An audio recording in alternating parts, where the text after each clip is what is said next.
Assalamualaikum warahmatullahi wabarakatuh.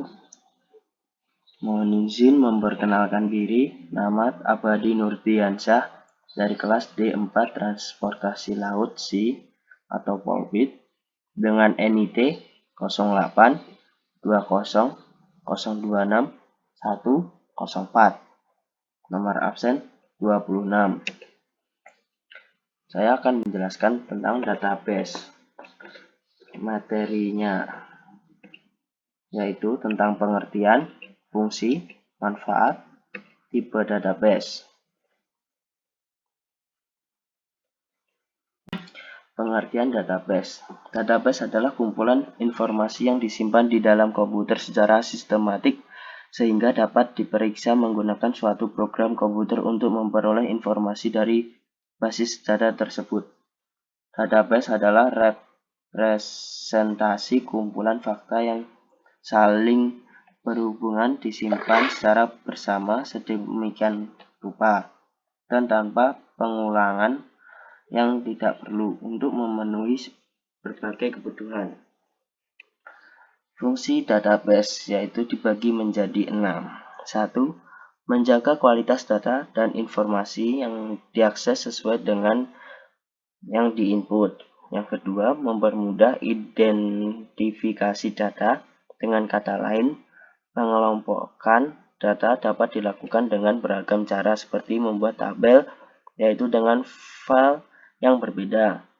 Dan yang ketiga, mengelompokkan data dan informasi sehingga lebih mudah dimengerti, mencegah terjadinya duplikat data maupun inkonsistensi data. Yang keempat, mempermudah proses penyimpanan, akses, pembaruan, dan penghapus data. Yang kelima, menghindari data ganda yang tersimpan. Suatu software di BMS bisa disetting agar mampu mengenali duplikasi data yang terjadi saat diinput. Hal ini karena sifat database dapat diakses oleh lebih dari satu pengguna. Dan yang keenam, membantu meningkatkan kinerja aplikasi yang membutuhkan penyimpanan data. Manfaat database yaitu dibagi menjadi 5. Yang pertama, tidak ada redundansi data. Database dapat membantu meminimalkan redundansi data. Redundansi adalah munculnya banyak data dalam file yang berbeda. Yang kedua, integritas data terjaga. Database memastikan integritas data yang tinggi, di mana database akan memastikan keakuratan, aksesibilitas, konsistensi, dan kualitas tinggi pada suatu data. Yang ketiga, mendapat independensi data. Database menjaga independensi data, di mana orang lain tidak dapat mengubah data meski data bisa diakses. Yang keempat, kemudahan berbagi data. Menggunakan perangkat lunak, database bisa digunakan untuk berbagi data atau informasi dengan sesama pengguna lainnya.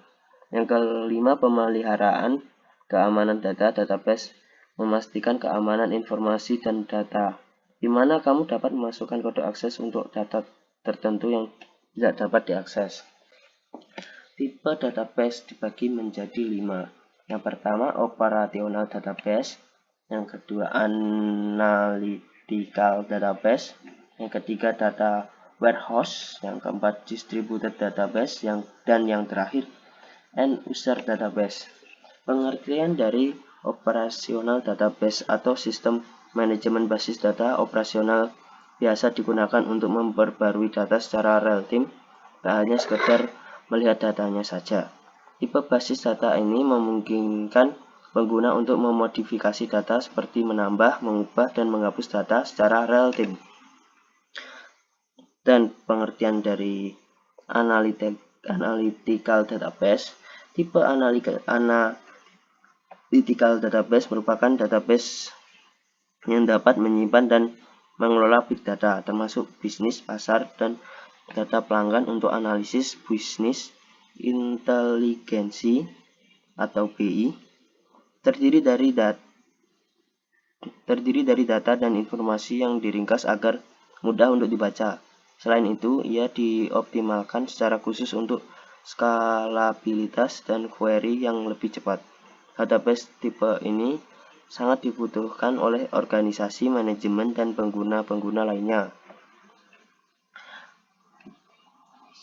Dan untuk pengertian dari data warehouse, sesuai dengan namanya, data warehouse atau disingkat dengan DW, memiliki tujuan untuk menyimpan data dari waktu ke waktu. Data yang tersimpan merupakan database operasional. Basis data pada warehouse bisa menjadi sumber utama dalam mencari informasi yang telah diperiksa, diubah, dan terintegrasi. Basis data ini biasanya digunakan oleh para manajer dan end user lainnya yang memiliki izin untuk mengaksesnya. Dan untuk pengertian distributed database, tipe selanjutnya adalah distributed database, terdiri dari dua berkas atau lebih serta terletak di situs yang berbeda, baik di jaringan yang sama maupun di jaringan yang berbeda sama sekali. Ia memiliki fungsi untuk mengelompokkan setiap departemen melalui fungsi divisi.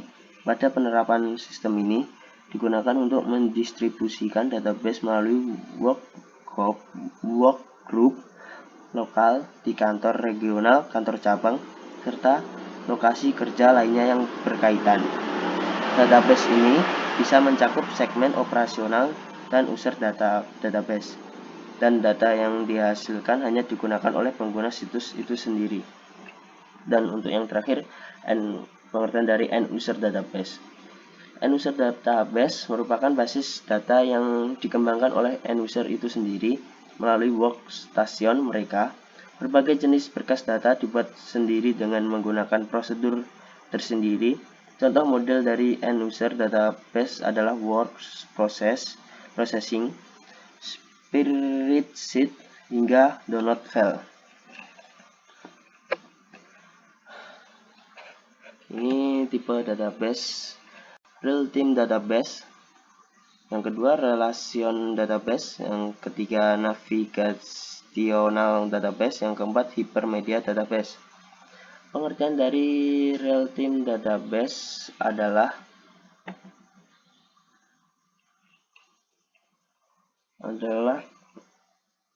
pengelola dibuat guna menang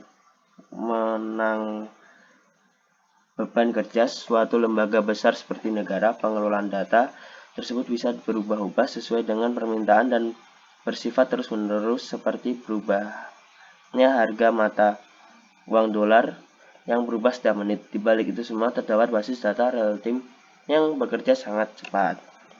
Untuk yang kedua, database relasional merupakan tipe database yang paling populer dan sering digunakan.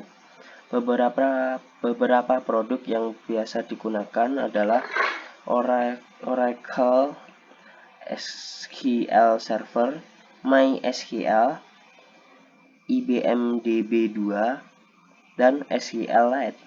Terdapat juga dua keunggulan utama yang ada pada tipe database relasional ini. Kedua keunggulan tersebut berupa: yang pertama, basis data relasional dapat digunakan dengan sedikit dan tanpa perlu latihan.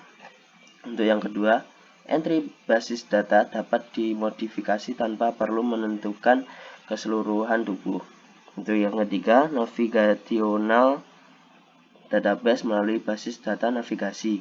Pengguna bisa menemukan informasi yang dituju dengan memberikan sebuah kata kunci yang sesuai. Biasanya informasi tersebut berupa objek yang ditemukan melalui beberapa referensi. Yang keempat, hypermedia database basis data.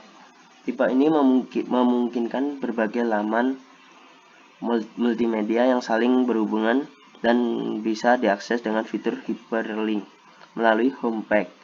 Laman web lainnya dapat dihubungkan dengan cara menambah kode alamat URL sumber lainnya.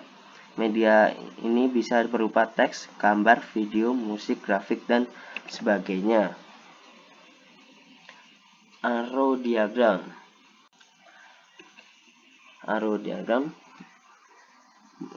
Yang pertama, memori database atau memory database merupakan basis data memori yang terdapat pada perangkat keras. Basis data ini sangat bergantung pada memori utama dan sistem kerjanya berbeda. Jika menggunakan disk yang berbasis manajemen penyimpanan menggunakan memori utama, basis data akan bekerja lebih cepat melalui optimasi algoritma internal sederhana. Hal tersebut dikarenakan penggunaan CPU yang sangat ringan untuk mengeksekusi instruksi. Dalam implementasinya, basis data ini digunakan untuk jaringan telekomunikasi yang memerlukan pengoperasian cepat secara darurat. Untuk yang kedua, dokumen oriented data basis data yang berorientasi pada dokumen merupakan bahasa komputer yang dibuat untuk dokumen. Sistem ini tidak menyimpan data dalam format tabel dengan ukuran seragam di setiap rekamannya, seperti relational database. Dokumen oriented database menyimpan setiap catatan sebagai dokumen yang memiliki keunikan khusus. Sejumlah file apapun dapat ditambahkan melalui dokumen. File tersebut juga dapat diisi dengan beberapa bagian data. Sudah selesai. Sekian dari penjelasan dari saya. Kurang lebihnya mohon maaf. Wassalamualaikum warahmatullahi wabarakatuh.